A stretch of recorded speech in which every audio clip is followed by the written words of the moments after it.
નિકિતા, અરે ક્યાં છે તું? મારા શર્ટ સાથે મેચ થતી ટાઈ પણ તું નથી શકતી? જલ્દી કર, નહીતર મને ઓફિસે જવામાં મોડું થઈ જશે. સવારે 8 વાગે માનવનો ગુસ્સાથી ભરેલો કડક અવાજ આખા ઘરમાં ગુંજી ઉઠ્યો. જેવો આ અવાજ દિવાલો સાથે અથડાઈને રસોડામાં પહોંચ્યો, રોટલી શેકી રહેલી નિકિતાએ ગભરાઈને તવો બાજુમાં મૂક્યો અને પોતાના રૂમ તરફ દોડી. તેણે તરત જ બીજી ટાઈ કાઢીને માનવના હાથમાં આપી અને એક પણ ક્ષણ ગુમાવ્યા વિના પાછી રસોડા તરફ દોડી ગઈ. સવારના પહોરમાં તેની પાસે ક્યાં એટલો સમય હતો કે તે 2 ક્ષણ ઊભી રહીને શાંતિનો શ્વાસ લઈ શકે? તેની દરેક સવાર કંઈક આવી જ રીતે શરૂ થતી હતી. વહેલી સવારે 6 વાગ્યાથી નિકિતાનો દિવસ શરૂ થઈ જતો. નાઈ ધોઈને તે સીધી રસોડામાં લાગી જતી. પહેલા નાસ્તો બનાવવાની તૈયારી કરતી અને પછી બાળકોને તૈયાર કરીને તેમને નાસ્તો કરાવતી. ત્યાં સુધીમાં પતિ પણ તૈયાર થઈ જતો તો તેને નાસ્તો કરાવવાની સાથે સાથે સાસુમા માટે નાસ્તો બનાવીને તેમને પણ આપી દેતી. આ બધું કરતા કરતા તેનો પણ ઓફિસે જવાનો સમય થઈ જતો હતો. એક ખૂબ મોટી મલ્ટીનેશનલ કંપનીમાં સારા ઓહદા પર હતી. નિકિતા ગમે તેમ કરીને ઉતાવળમાં નાસ્તો કરીને પોતાનું ટિફિન પેક કરતી. આ બધા કામોના ચક્કરમાં અવારનવાર તેને ઓફિસ પહોંચવામાં મોડું થઈ જતું હતું અને પછી તેને પોતાના ઉપરી અધિકારીઓની ઠપકો સાંભળવા મળતો હતો. પરંતુ આટલું બધું કર્યા પછી પણ તેનો પતિ માનવ દિવસ રાત તેના કામમાં ખામીઓ કાઢતો રહેતો હતો. જોકે તે પોતાના પતિ કરતાં વધુ ભણેલી, વધુ કમાણી કરતી અને ખૂબ જ સુંદર હતી. પરંતુ માનવ પોતાની પત્ની પર ગર્વ અનુભવવાને બદલે તેનાથી ઈર્ષ્યા કરતો હતો અને હંમેશા તેના પર ગુસ્સે થતો રહેતો હતો. અવારનવાર પિયરમાં વિતાવેલી સુખદ ક્ષણો યાદ કરીને નિકિતાની આંખો ભરાઈ આવતી હતી. માતા પિતાની લાડકી હતી. 4 બહેનોમાં સૌથી નાની હતી, પણ સૌથી સુંદર અને ભણવામાં ખૂબ તેજ હતી. ભણતર પૂરું કર્યા બાદ તેના લગ્ન માનવ સાથે થયા. નિકિતા એક ખૂબ જ ચુલબુલી પણ સહનશીલ સ્વભાવની છોકરી હતી. લગ્ન પછી તેણે પોતાને સાસરીના વાતાવરણમાં ઢાળી લીધી હતી. પરંતુ માનવનો સ્વભાવ થોડો કડક હતો. તેનો આવો સ્વભાવ જોઈને તે પણ ક્યારેક ઉદાસ થઈ જતી, પરંતુ સાસુ સાથે તેની સારી બનતી હતી. ધીમે ધીમે સમય વીતતો ગયો અને તે 2 સુંદર બાળકોની માતા બની. પરંતુ પરિવાર વધવાની સાથે ખર્ચાઓ પણ વધવા લાગ્યા. માનવનો પગાર કંઈ ખાસ નહોતો. માંડ ઘર ખર્ચો ચાલી શકતો હતો. આથી નિકિતાએ તેની સાસુની સંમતિ લઈને નોકરી માટે ઇન્ટરવ્યૂ આપ્યો. તેના સારા ભણતરને કારણે તેને તરત જ એ કંપનીમાં નોકરી મળી ગઈ.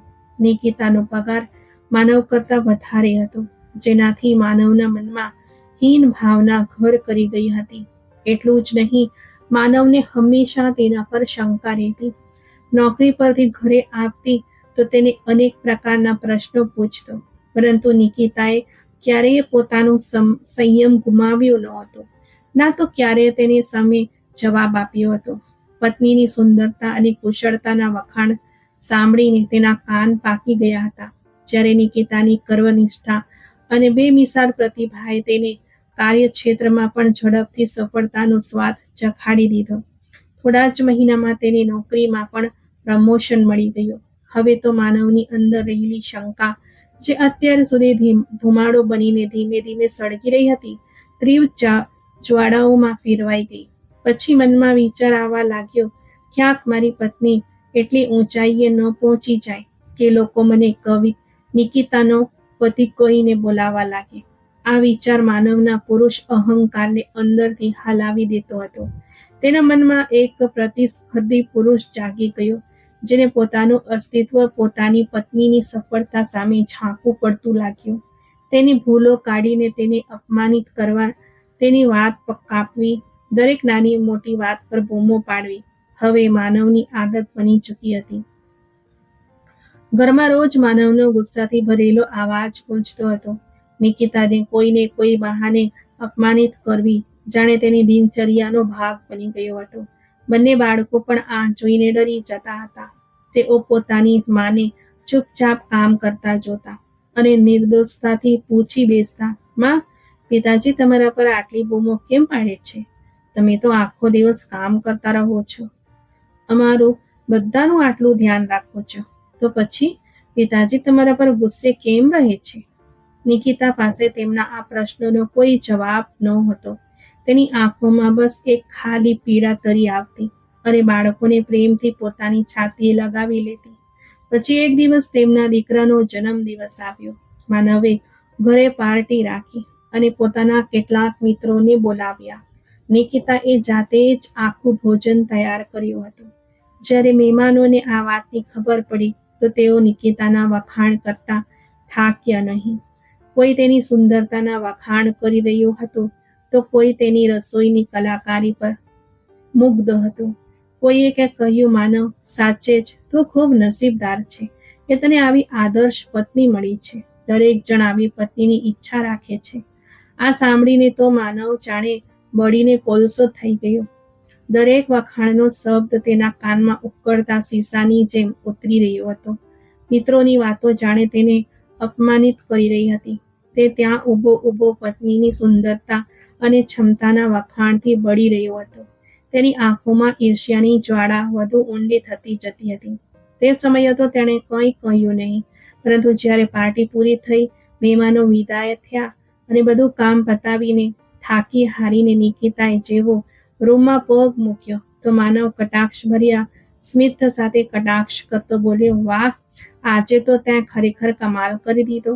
તારી સુંદરતાનો એવો જલવો બતાવ્યો કે મારા બધા મિત્રો બસ તારા જ વખાણના પુલ બાંધી રહ્યા હતા. તેઓ તો તારા પરથી નજર હટાવી જ નહોતા શકતા. આખો સમય બસ તારી જ વાતો થઈ રહી હતી. નિકિતા કેટલી સુંદર છે, નિકિતા કેટલી હોશિયાર છે, નિકિતાએ તો કમાલ કરી દીધું. એવું લાગી રહ્યું હતું કે જાણે પાર્ટી તારા માટે રાખવામાં આવી હતી, બાળકના માટે નહીં. હું પૂછું છું, બાળકના જન્મદિવસ હતો કે લગ્નનો પ્રસંગ જે આટલી સજી ધજીને આવી હતી? માનવના અવાજમાં ઈર્ષ્યાનું ઝેર ભરેલું હતું. પણ નિકિતા વાતને વધારવા માંગતી નહોતી, એટલે શાંત સ્વરમાં બોલી, માનવ, મેં જે કર્યું તે મારા દીકરાની ખુશી માટે કર્યું. જો કોઈએ મારા વખાણ કરી દીધા તો એમાં મારો કોઈ વાંક નથી. ખૂબ મોડું થઈ ગયું છે. સવારે મારે પણ મારી નોકરી પર જવાનું છે અને તમારે પણ. એટલે સારું રહેશે કે હવે આરામ કરી લઈએ. આટલું કહીને તે પડખું ફરીને સૂઈ ગઈ. પરંતુ માનવને તેની ચૂપકીદી પસંદ આવી રહી નહોતી. આ જ રીતે દિવસો વીતતા રહ્યા. માનવ કોઈને કોઈ બહાનું બનાવીને નિકિતા પર બૂમો પાડવા લાગતો, પરંતુ નિકિતા ચૂપચાપ તેની દરેક વાત સહન કરી જતી. પરંતુ સમય વીતવાની સાથે માનવને પોતાની પત્ની પર શંકા દિવસે ને દિવસે વધતી જતી હતી. હવે તો એવી હાલત થઈ ગઈ હતી કે જ્યારે પણ નિકિતાના ફોનની ઘંટડી વાગતી, માનવ ઝડપથી ફોન ઉપાડી દેતો. ફોન ગમે તેનો હોય, માનવ હોય તો તે જ ઉપાડતો.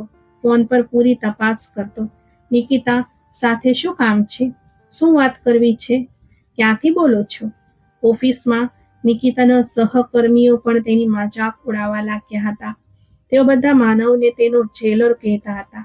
બધાની નજરમાં તે દયાની પાત્ર બની ચૂકી હતી. આજે નિકિતાની ઓફિસમાં વાર્ષિક ઉત્સવ હતો, જેમાં કંપનીના ઉચ્ચ અધિકારીઓ પણ આવવાના હતા અને નિકિતાને તેમની સામે પ્રેઝન્ટેશન આપવાની જવાબદારી સોંપવામાં આવી હતી. સવારે સવારે રસોડાથી લઈને સાફ સફાઈ સુધી બધું જ તેણે જલ્દી પતાવી દીધું. પછી પોતાની સાસુમાને કહ્યું, મમ્મી, આજે ઓફિસમાં વાર્ષિક ઉત્સવ છે. મને ઘરે આવવામાં કદાચ થોડું મોડું થઈ જશે. મેં જમવાનું બનાવીને રાખી દીધું છે. તમે ગરમ કરીને બધાને આપી દેજો. તો કમલાજીએ ખૂબ પ્રેમથી કહ્યું, તું ચિંતા ન કર વહુ, હું બધાને સમયસર જમવાનું આપી દઈશ અને ચા પણ બનાવી દઈશ. તું ચિંતા છોડીને આરામથી જા. સાસુમાની વાતથી ખાતરી થઈને નિકિતા તૈયાર થવા ચાલી ગઈ. સામાન્ય રીતે તે ખૂબ જ આછા રંગના કપડાં પહેરીને ઓફિસ જતી હતી, પરંતુ આજે ઓફિસમાં ખાસ દિવસ હતો તો તેણે લાલ રંગની એક સુંદર સાડી પહેરી, જે તેની સુંદરતામાં ચાર ચાંદ લગાવી રહી હતી, અને હળવો મેકઅપ કર્યો. તૈયાર થઈને રૂમની બહાર આવી તો તેને જોતા જ કમલાજી તેની નજર ઉતારતા બોલ્યા, ખૂબ જ પ્યારી લાગે છે વહુ. કોઈની નજર ના લાગે. જોજે, આજે માનવ પણ તારું આ રૂપ જોઈને લડાઈ ઝઘડા કરવાનું ભૂલી જશે. પોતાના વખાણ સાંભળીને નિકિતાના ગાલ વધુ ગુલાબી થઈ ગયા. સારું મમ્મી, હવે હું જાઉં છું. હા વહુ, જા. ખૂબ ખુશ રહેજે અને તારું ધ્યાન રાખજે. સાંજના સમયે જ્યારે માનવ ઘરે પહોંચ્યો તો પોતાના બૂટ અને મોજા દૂર ફેંકીને બૂમો પાડતા બોલ્યો, નિકિતા ક્યાં છે? ખૂબ ભૂખ લાગી છે, જલ્દીથી જમવાનું લઈને આવ. ત્યારે જ તેની માતા રૂમમાંથી બહાર આવ્યા અને બોલ્યા, બેટા તું હાથ મોં ધોઈ લે, હું જમવાનું પીરસું છું. આ સાંભળતા જ માનવ ગુસ્સે થઈ ગયો. કેમ? તમે કેમ જમવાનું લઈને આવશો? તે મહારાણીના હાથમાં મહેંદી લાગેલી છે કે શું? માનવ, બેટા વહુએ સવારે જ કહ્યું હતું કે ઓફિસમાં ફંક્શન છે એટલે મોડું થઈ શકે છે. હું જમવાનું ગરમ કરી દઉં છું, તું આરામથી ખાઈ લે. માનવનો ગુસ્સો ઉકળી રહ્યો હતો. જમવાની થાળી જોતા જ તે ગરજ્યો, આ કેવું જમવાનું છે? બિલકુલ બેસ્વાદ. મારે નથી ખાવું આવું જમવાનું. એમ કહીને તેણે થાળી એક બાજુ ફેંકી દીધી. તે વારંવાર ઘડિયાળ તરફ જોતો અને ગુસ્સામાં બબડતો. ખબર નહોતી કોની સાથે મજાક મસ્તી કરી રહી હશે. પછી તેણે ગુસ્સાથી ધ્રુજતા નિકિતાને ફોન લગાવ્યો. ફોનની ઘંટડી વાગતી રહી, પરંતુ નિકિતાએ કોલ રિસીવ ન કર્યો. આ વાત પર માનવનો પારો વધુ ચડી ગયો. વારંવાર તેના મગજમાં એ જ વાત આવી રહી હતી કે નિકિતાના સહકર્મીઓ તેની સુંદરતાના વખાણ કરતા હશે, તેની સાથે હસી મજાક કરતા હશે અને તે હસી રહી હશે. રાત્રે લગભગ 11 વાગી ચૂક્યા હતા. નિકિતાએ દરવાજો ખખડાવ્યો. વહુ, તું આવી ગઈ? જમ્યું કે નહીં? કમલાજીએ પૂછ્યું. નિકિતાએ થાકેલા અવાજમાં કહ્યું, ના મમ્મી, જમવાનો સમય જ ન મળ્યો, પણ વધુ સરસ રીતે પતી ગયું. મારું પ્રેઝન્ટેશન ખૂબ સારું રહ્યું, બધાએ ખૂબ વખાણ કર્યા. એમ કહેતા નિકિતાએ બાળકોના રૂમનો દરવાજો ખોલીને જોયો. બંને બાળકો સૂઈ રહ્યા હતા. સાસુમાએ તેને પાણી આપ્યું અને કહ્યું, જા કપડાં બદલી લે, હું જમવાનું ગરમ કરી દઉં છું. ના મમ્મી, થોડી વાર પહેલા ચા પીધી છે, તમે જઈને સૂઈ જાઓ. મન થશે તો હું જમી લઈશ, અત્યારે ભૂખ નથી. આટલું કહીને નિકિતા પોતાના રૂમમાં આવી તો ગુસ્સાથી ઉકળતો માનવ અંધારામાં આટાફેરા કરી રહ્યો હતો. તેને જોતા જ ગરજી ઉઠ્યો. આ સમય છે ઘરે આવવાનો? રાતના 11 વાગી રહ્યા છે. હું તને ફોન કરતો હતો તો ફોન કેમ ન ઉપાડ્યો? કોની સાથે હતી? નિકિતાએ રૂમની લાઇટ ચાલુ કરી તો માનવ તેને પાગલ જેવી નજરોથી ઉપરથી નીચે સુધી જોવા લાગ્યો. ખૂબ જ સુંદર દેખાય છે નિકિતા. ત્યારે જ નિકિતા બોલી, તમને તો ખબર હતી ને કે આજે ઓફિસના વાર્ષિક ઉત્સવમાં મારે પ્રેઝન્ટેશન આપવાનું હતું. બસ એમાં જ વ્યસ્ત હતી અને આ કારણે જ મોડું થઈ ગયું. અહીં સુધી કે મેં તો ત્યાં જમવાનું પણ ન ખાધું કે ક્યાંક વધુ મોડું ન થઈ જાય. ત્યારે જ માનવ બૂમ પાડી ઉઠ્યો, હા હા, બધું જાણું છું હું. જેટલી સજી ધજીને તું ગઈ હતી, કયા પ્રકારનું પ્રેઝન્ટેશન આપીને આવી હશે, મને બધી ખબર છે. અને જ્યાં સુધી જમવાની વાત રહી તો તારું પેટ તો તારા યાર દોસ્તોના વખાણ સાંભળીને જ ભરાઈ ગયું હશે. ખાવા માટે જગ્યા જ ક્યાં બચી હશે. માનવની વાત સાંભળીને નિકિતા પથ્થરની જેમ જડ થઈ ગઈ, પરંતુ દરેક વખતની જેમ આજે તે પોતાને રોકી શકી નહીં. આ કયા પ્રકારની વાતો કરી રહ્યા છો તમે? થોડી શરમ છે કે નહીં તમને? જે કંઈ પણ મોઢામાં આવે છે બોલતા જાઓ છો. જે પ્રકારનો તારો વર્તન છે ને, શરમ મને નહીં, તને આવી જોઈએ. તારા જેવી સ્ત્રીઓને હું સારી રીતે ઓળખું છું. ઘરના કામકાજમાં તો કંઈ કરતી નથી અને બધા પૈસા મેકઅપ, કપડાં અને ફરવા હરવા પર ઉડાવી દે છે. તને પોતાની જવાબદારીઓનું કોઈ ભાન જ નથી. ઘર માટે શું કરે છે તું? આખો દિવસ મારી માતા જ આખું ઘર સંભાળે છે અને ઘર ખર્ચ હું જોઉં છું. તું તો નોકરીના બહાને આખો દિવસ ઓફિસમાં મજા મારે છે. નિકિતાની ધીરજ હવે જવાબ આપવા લાગી હતી. તમારો પગાર તો અડધા મહિનામાં જ ખતમ થઈ જાય છે. ક્યારે વિચાર્યું છે કે બાકીના દિવસોમાં ઘરનું ગુજરાન કેવી રીતે ચાલે છે? મેં તો તમને પ્રેમ કર્યો હતો, તમને હંમેશા સન્માન આપ્યું, પરંતુ તમે મારી ચૂપકીદીને મારી નબળાઈ સમજી. તેમ છતાં મને લાગતું હતું કે હું મારી પ્રેમની દોરીથી તમને ખેંચી લઈશ પરંતુ કદાચ આ મારો ભ્રમ હતો. માનવ ક્રોધમાં બૂમ પાડ્યો, મને વધુ ઉપદેશ આપવાની જરૂર નથી. આ ઘરમાં રહેવું હોય તો મારા હિસાબે જ રહેવું પડશે. આમ ઓફિસમાં મજા મસ્તી કરીને મોડે સુધી રાત તારું ઘરે પાછું ફરવું મને બિલકુલ પસંદ નથી. તો નિકિતા ઊંચા અવાજે બોલી, નોકરી કરીશ તો ઓફિસના બીજા કર્મચારીઓ સાથે પણ વાતચીત કરવી પડશે અને બોસ સાથે પણ. બોસ કહેશે તો મોડે સુધી કામ પણ કરવું પડશે. અરે મારી નોકરી હું છોડી ન શકું. હા હા, તું કેમ છોડવા લાગી નોકરી? ઘરે બેસીને તને તે મજા મસ્તી થોડી મળવાની છે. માનવની આ વાત પર નિકિતાએ ભીની આંખે કહ્યું, તમે હંમેશા મને નીચો બતાવવાની કોશિશ કરી. તેમ છતાં જો હું પ્રગતિ કરી રહી છું તો તમારા અહમને ઠેસ પહોંચવા લાગી. પરંતુ તમે ક્યારે એ ન વિચાર્યું કે આ બેવડી ભૂમિકા નિભાવવામાં મારે કેટલી તકલીફ સહન કરવી પડે છે? ઘરના કામમાં કમી હોય તો તમે બૂમો પાડો છો. ઓફિસમાં મોડું થાય તો બોસનો ઠપકો સાંભળવા મળે છે. ઘર ખર્ચ ચલાવવા માટે પૈસા ઓછા પડતા હતા એટલે નોકરી કરવાનું શરૂ કર્યું હતું મેં. પરંતુ ઓફિસથી પાછા ફરવામાં જરા પણ મોડું થાય છે તો તમે મને શંકાની નજરે જુઓ છો. પરંતુ જ્યારે તમે ઘરે મોડા પાછા ફરો છો ત્યારે મારા મનમાં તો આવા હલકા વિચારો નથી આવતા. ખૂબ જીભ ચાલવા લાગી છે તારી. આજે તને સીધી ન કરી તો મારું નામ પણ માનવ નહીં. એમ કહેતા માનવ જેવો જ નિકિતા પર હાથ ઉપાડવા લાગ્યો તે જ સમયે તેની માતા કમલાજી અંદર આવી ગયા. તેમણે નિકિતા તરફ જોયું, જેની આંખો રડી રડીને લાલ થઈ ગઈ હતી. ગુસ્સાભર્યા અવાજમાં કમલાજી બોલ્યા, માનવ, આ શું તમાશો છે? મારી બહુ પર હાથ ઉઠાવીશ તું? શરમ આવી જોઈએ તને. દરેક સમયે તું જેના પર બૂમો પાડતો રહે છે તે તારી પત્ની છે, કોઈ નોકરાણી નથી. અને પછી આજે તેણે એવું શું ખોટું કરી દીધું? બેચારી આખો દિવસ કામ કરીને થાકી હારીને આવે છે અને તું આવતા જ તેના પર વરસવા લાગે છે. માતાને નિકિતાની તરફેણ કરતા જોઈને માનવ ગુસ્સે થઈ ગયો. માં, તમે દરેક વખતે તેને જ સાચી ઠેરવો છો. તમને એમાં કોઈ ખામી નથી દેખાતી? પરંતુ તમે નથી જાણતા કે તેની અસલિયત શું છે. કમલાજી ગુસ્સામાં ધ્રુજવા લાગ્યા. અસલિયત? અસલિયત એ છે કે તને તારી પત્નીની સફળતા સહન નથી થઈ રહી. અસલિયત એ છે કે તું તેના દરેક કામમાં ખામી કાઢે છે, તેના વખાણ કરવાને બદલે તેને અપમાનિત કરે છે, તેના ચારિત્ર પર પ્રશ્ન ઉઠાવે છે. માનવ પોતાની માતાની વાત સાંભળીને વધુ ગુસ્સે થઈ ગયો. માં, તમે વચ્ચે ન પડો.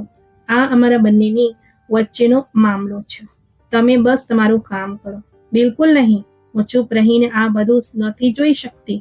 મારી બહુ ખૂબ મહેનતી અને સંસ્કારી છે, કડક અવાજમાં કમલાજીએ કહ્યું. પછી પોતાની વહુનો હાથ પકડીને બોલ્યા, ચાલ વહુ, તારા માટે આ જગ્યા સુરક્ષિત નથી. આજે રાત્રે તું મારા રૂમમાં સૂઈશ. માનવ ગુસ્સામાં પાગલ થઈ ચૂક્યો હતો. હા હા, લઈ જાઓ આને, મને કોઈ જરૂર પણ નથી આની. નિકિતા કમલાજી સાથે તેમના રૂમમાં ચાલી ગઈ.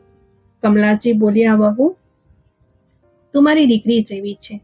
હું જાણું છું માનવ તને ખૂબ તકલીફ આપી છે, પરંતુ તું ચિંતા ન કર. હું તારી સાથે છું અને હંમેશા તારી સાથે ઊભી રહીશ. આખી રાત નિકિતા વિચારતી રહી, જો માનવના લડાઈ ઝઘડા અને શંકા કરવાની આદતથી કંટાળીને નોકરી છોડી પણ દઉં તો શું વિશ્વાસ કે તેના વર્તનમાં ફરક આવશે? શું તે ફરી કોઈ વાતનું વતેસર નહીં કરે? લડવાવાળાને તો બહાનાની પણ જરૂર હોતી નથી. બીજી સવાર થઈ. માનવનો આવાજ સવારની શાંતિને તોડતા આખા ઘરમાં ગુંજી રહ્યો હતો. નિકિતા ચા બનાવે છે કે સૂઈ રહી છે? જલ્દી કર, મને ઓફિસ માટે મોડું થઈ રહ્યું છે. પરંતુ આજે નિકિતા તરફથી કોઈ જવાબ ન આવ્યો. માનવે ગુસ્સામાં રસોડામાં જઈને જોયું, પરંતુ નિકિતા ત્યાં નહોતી. બાળકોના રૂમમાં ડોકાયું, પરંતુ ત્યાં તો બાળકો સૂઈ રહ્યા હતા. રૂમમાં આમ તેમ નજર ફેરવી તો ફક્ત તેમના વેર વિખેર રમકડા જ દેખાયા.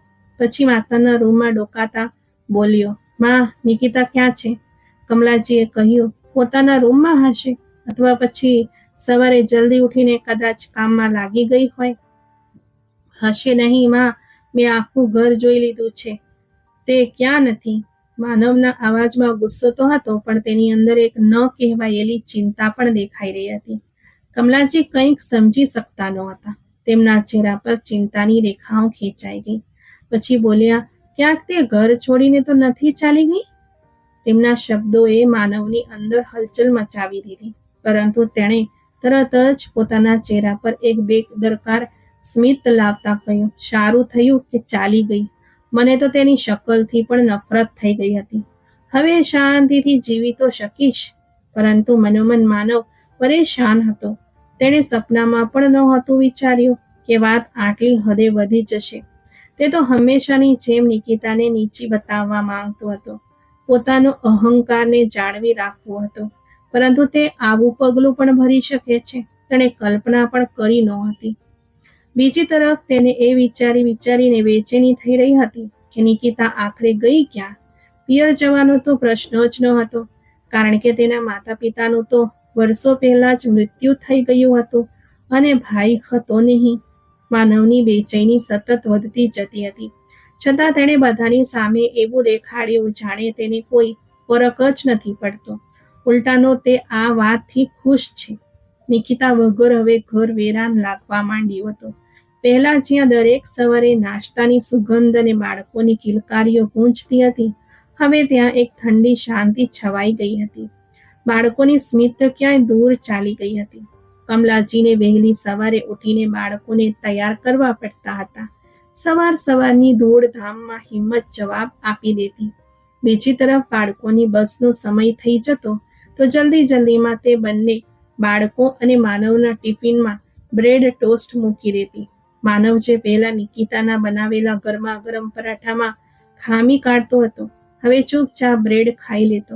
ઘણીવાર ભૂખ્યો જ ઓફિસ જતો રહેતો અને કેન્ટીનમાં કંઈક ઊંધું સીધું ખાઈ લેતો. બાળકો પણ હવે ઉદાસ રહેવા લાગ્યા હતા. તેઓ અવારનવાર પોતાની માતા વિશે પૂછતા, દાદી, માં ક્યાં જતી રહી? શું તે અમને છોડીને જતી રહી? શું તે હવે ક્યારે નહીં આવે? તો કમલાજી તેમને દિલાસો આપતા કહેતા, ના બેટા, માં જલ્દી પાછી આવી જશે. તે ક્યાં કામથી ગઈ છે. કહેતા તેમનું મન પણ ભારે થઈ જતું.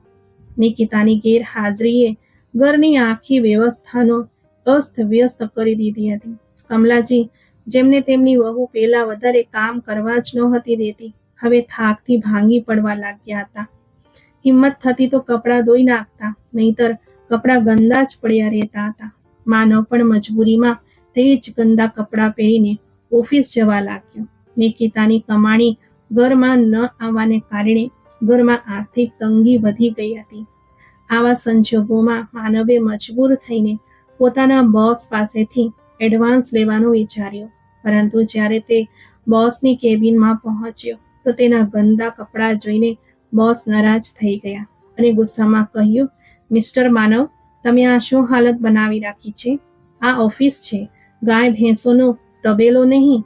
ઓફિસમાં આવનારા પટાવાળા પણ તમારા કરતાં વધુ સ્વચ્છ દેખાય છે, અને તોય આજકાલ તમે કામમાં પણ બેદરકારી બતાવી રહ્યા છો. આખરે ક્યાં ફરતા રહો છો તમે? ઉપરથી એડવાન્સ માંગવા ચાલી આવ્યા?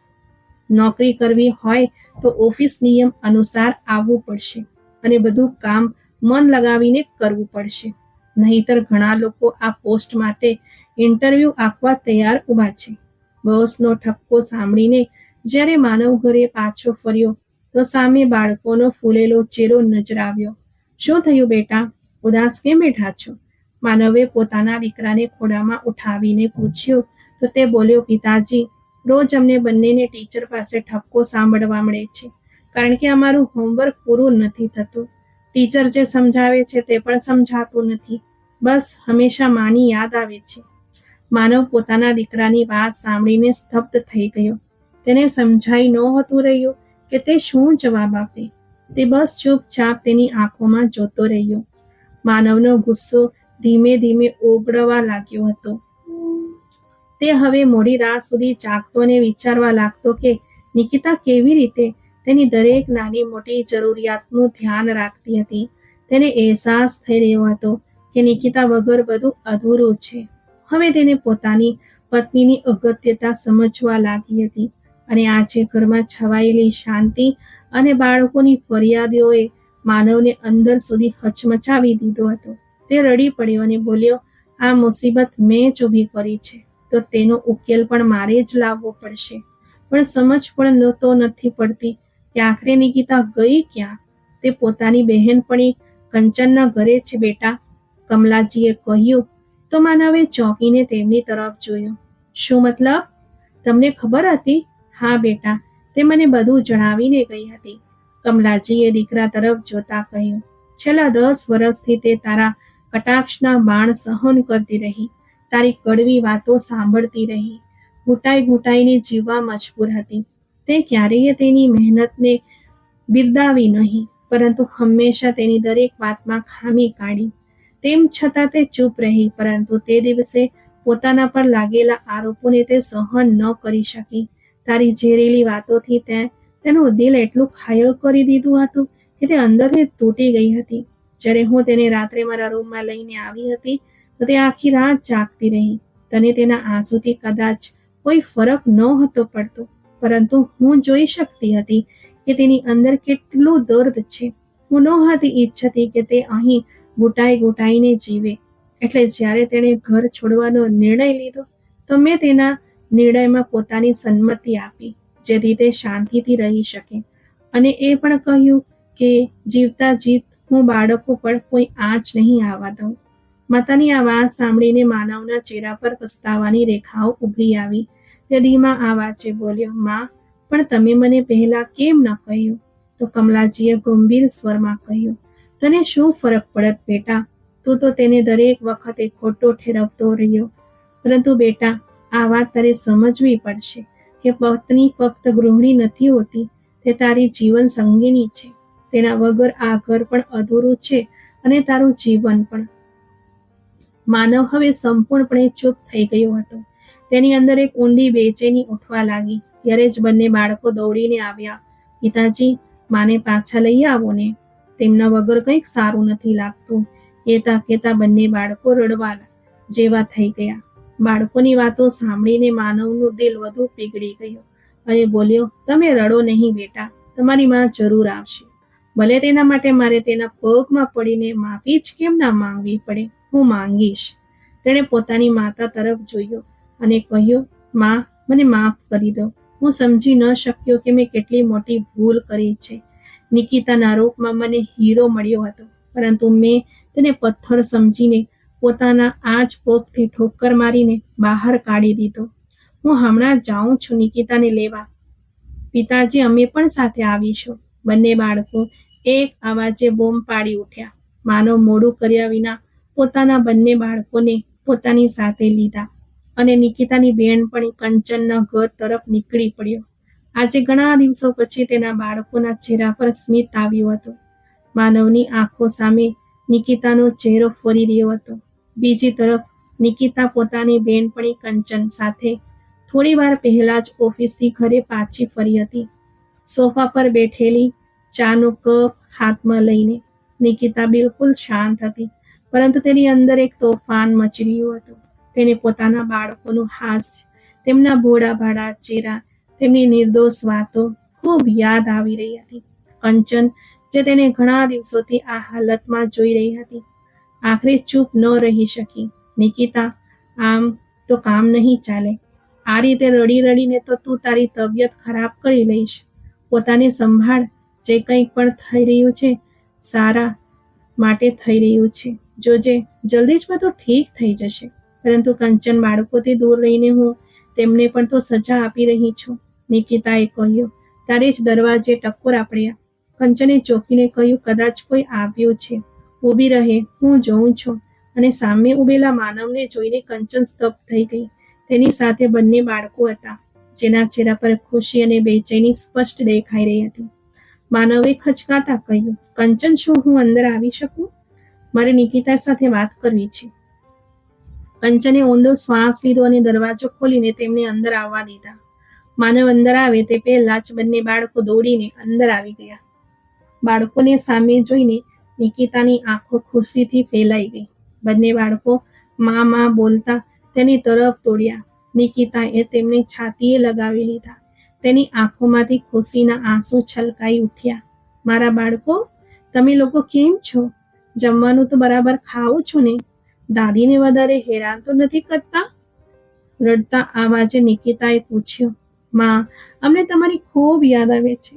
ઘરમાં કંઈ પણ સારું નથી લાગતું. પ્લીઝ ઘરે પાછા ચાલો ને.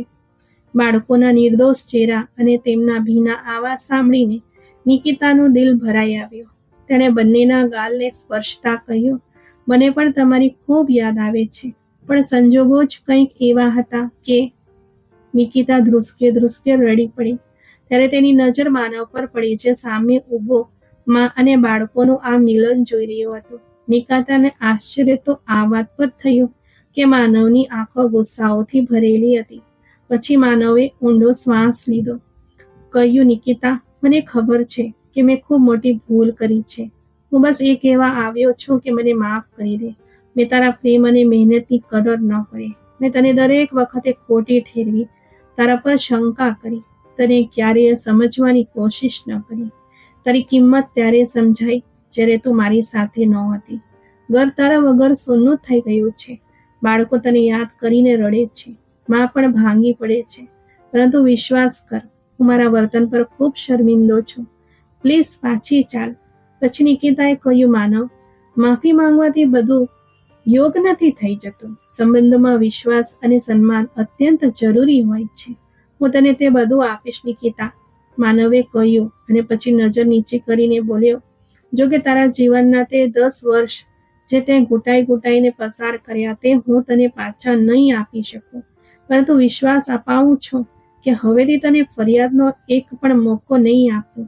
બસ તું ઘરે પાછી ચાલ. નિકિતાએ નજર ઊંચી કરીને બાળકો તરફ જોયું, જે પોતાની માતા સાથે ઘરે પાછા ફરવાની આશા સાથે તેની આંખોમાં જોઈ રહ્યા હતા. હવે તેમનાથી દૂર રહેવું તેના માટે પણ શક્ય નહોતું. તેણે માથું હલાવીને હા પાડી. માનવે રાહતનો શ્વાસ લીધો. નિકિતાએ ફરીને કંચન તરફ જોયું અને તેને ગળે લગાવીને સાચા દિલથી તેનો આભાર વ્યક્ત કર્યો. પછી બંને બાળકોએ પોતાના ગોળ મટોળ ચહેરા પર ખૂબ જ પ્યારું સ્મિત લઈને પોતાની માતાના બંને હાથની આંગળીઓ પકડી લીધી અને નિકિતા પોતાના પરિવાર સાથે પોતાના ઘરે પાછી ફરી. પરંતુ હવે તે ઘરમાં ગુગડામણ અને તણાવનું નામ નિશાન નહોતું, પરંતુ ખુશીઓ તેની રાહ જોઈ રહી હતી. ઘરનું વાતાવરણ બદલાઈ ચૂક્યું હતું. માનવે ખરેખર પોતાને બદલવાનો દરેક સંભવ પ્રયાસ કર્યો. નિકિતાને તે પ્રેમ અને સન્માન આપ્યું જેનો એક પત્ની તરીકે તેનો હક હતો. બાળકોના ચહેરા પર સ્મિત પાછું ફરી આવ્યું હતું. તે ઘરની હવામાં ત્યાં રહેનારના સભ્યોનું બેફિકર હાસ્ય ગુંજી રહ્યું હતું. તો મિત્રો, આજની આ વાર્તા તમને કેવી લાગી? લાઈક કોમેન્ટ કરીને જરૂરથી જણાવજો. વિડીયોને વધુમાં શેર પણ કરજો અને જો ચેનલ પર નવા છો તો સબસ્ક્રાઇબ કરવા ભૂલતા નથી. આપણે ફરી મળીશું